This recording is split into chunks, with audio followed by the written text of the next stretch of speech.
Look out. When I get to the bottom, I go back to the top of the slide. And I stop and I turn and I go for a ride. And I get to the bottom and I see you again.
Alright, how about it?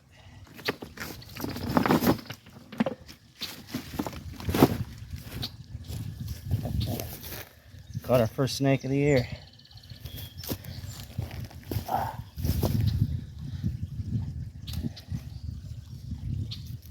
And got ourselves a nice size northern water snake. Hey buddy, let's see if we can't get to a better spot here and check them out. All right, there we go. It's coming out here to Shades of Death today, hoping to see some of my first snakes and other reptiles of the year. Sure enough, along the shores of Ghost Lake here, caught this guy out catching his morning sun. Now we don't quite got him chilled out yet. I can see him thinking about taking a shot. It's gonna be all right, buddy.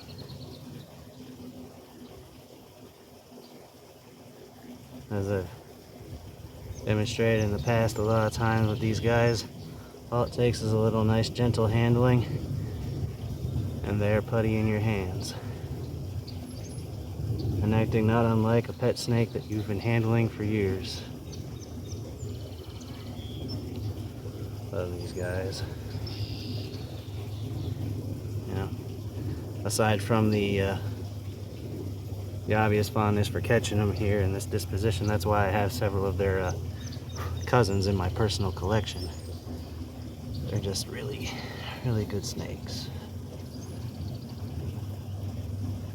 And unfortunately, the one of the banes of being a hobbyist in snakes and reptiles as well, as I've had to have I don't know how many discussions and arguments with people over the years, particularly in this region where I reside, who are so convinced that these are water moccasins. They are not. In fact, if anything, these are closer to related to a garter snake. They're absolutely not venomous. They are completely harmless, and the water moccasin just does not live in this range. A fact that I wish I could get more people to just understand and believe me on when I tell them this, but you know, it's constantly, whenever somebody sees me catching one of these, you know, somebody's uncle's grandpappy's dad's something or other was chased and killed by a cottonmouth or a water moccasin, you know, all kinds of egregious things that are just not true. And then they'll even tell me the same stories about these guys here, where they've been just accosted and chased by the oh so vicious water snake, which, as you can see here, yes, what a terrifying, vicious animal this is. In fact, I wish that they did chase people like they claim they did. It would make this hobby of mine so much easier if it was them chasing me down instead of the other way around. But at any rate, it's a great first find. awesome. My first water snake of 2023. We're gonna go ahead and get our pictures of this guy and send him on his way.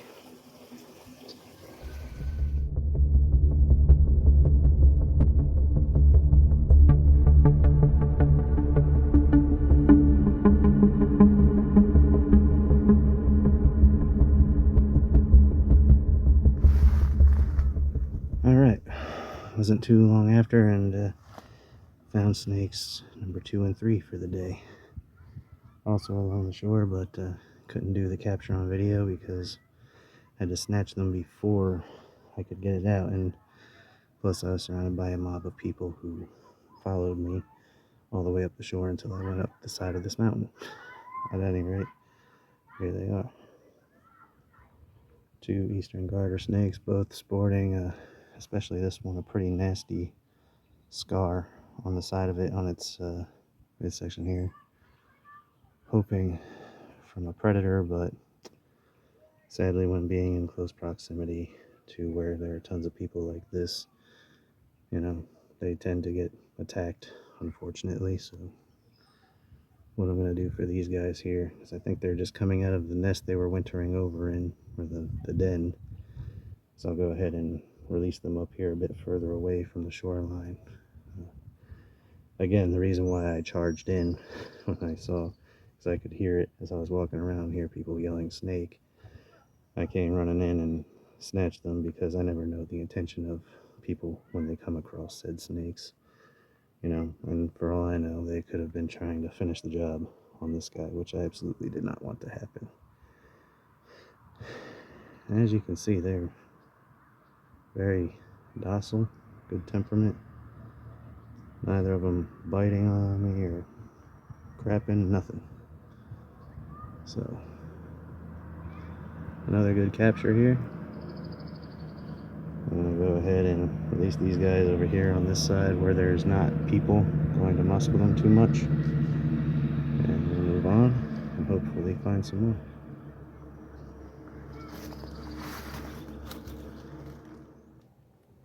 So a week has passed. Came out back to Shades of Death Road on a much less crowded day. And right now, I'm on the other side of the shore where I caught 2 garter snakes at the same time last week. And right now, what I'm going to attempt to do is the very tricky double catch. So let's see if this happens.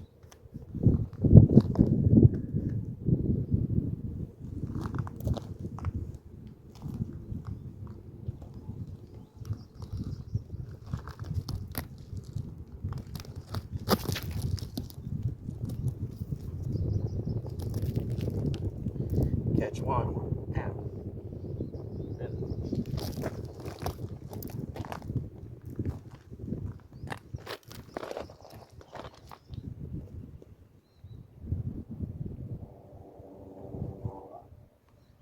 And catch 2.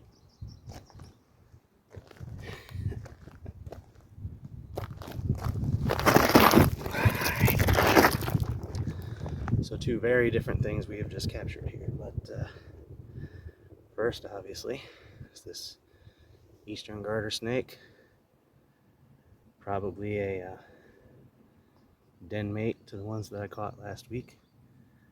This guy has a little bit more of a different golden color. Oh, what a friendly little guy. Well, while he has his fun with that, let's show the other thing I grabbed there, because I saw them both sunning themselves in the same place. This, a freshly hatched eastern painted turtle. Such a tiny little guy. He's about the size of a $50 or so. Clearly just came out. I see all the nests are open and letting themselves out now. So things are hatching. It's about that time of year. But cute little guy. As for you, you need to stop that. No? Okay.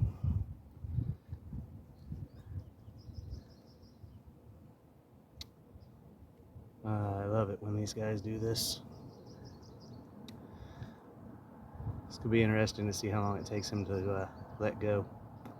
It's got to hold me pretty good there. Gamma. Might have even been stuck. But there we go. Sometimes I'm asked about people aspiring to try doing this. Usually the number one thing I'm asked about is, does it hurt when they bite? And I always tell them, always depends on what you consider to be painful. But that clearly didn't do too much damage. More of a nuisance feeling than anything else. Well, you're gonna do it again? Please don't. You got stuck last time.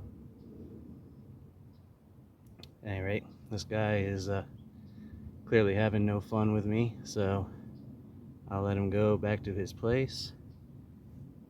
And just for good measure, one last look at the little Eastern painter.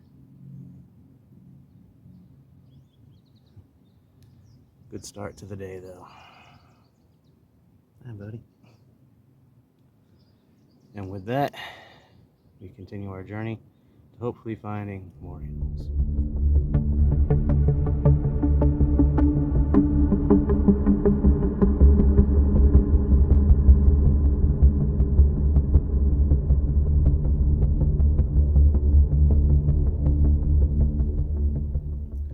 So as we close out today, even if we don't find any more snakes or turtles or anything like that to catch and show on this video, there's one last thing that I would like to show you guys, and it's pertaining to this location.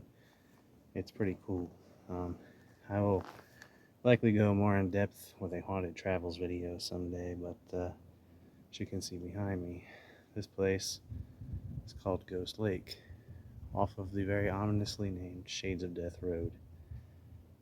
Obviously it has quite a reputation about it for its weird activities and stuff, but one of the other really cool features of Ghost Lake is right behind me there.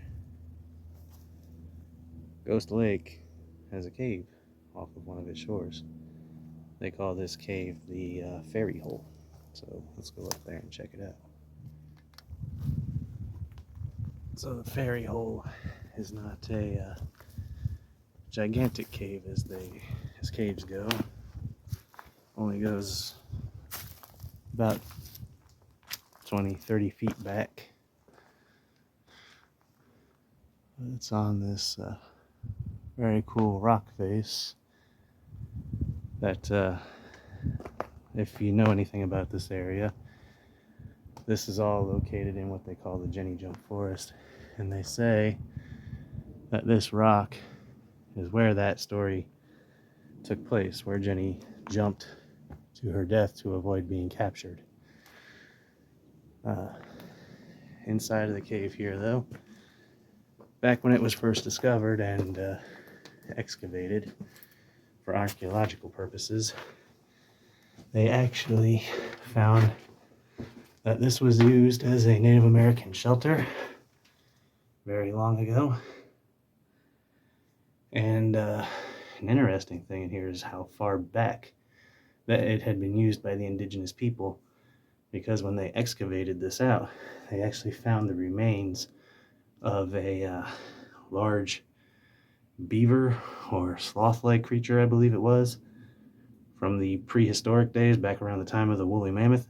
So that was pretty cool that the native peoples of this area were actually hunting creatures like that in these very grounds at one time. Just a really awesome spot, and a good way to cap off the end of this journey here at Shades of Death. So as I sit here and take in the nice cool air of this cave and kind of just ponder things, it's good that the weather is nice again, and I look forward to going on more herping adventures to show you guys, and more urbexing. So till next time, take care.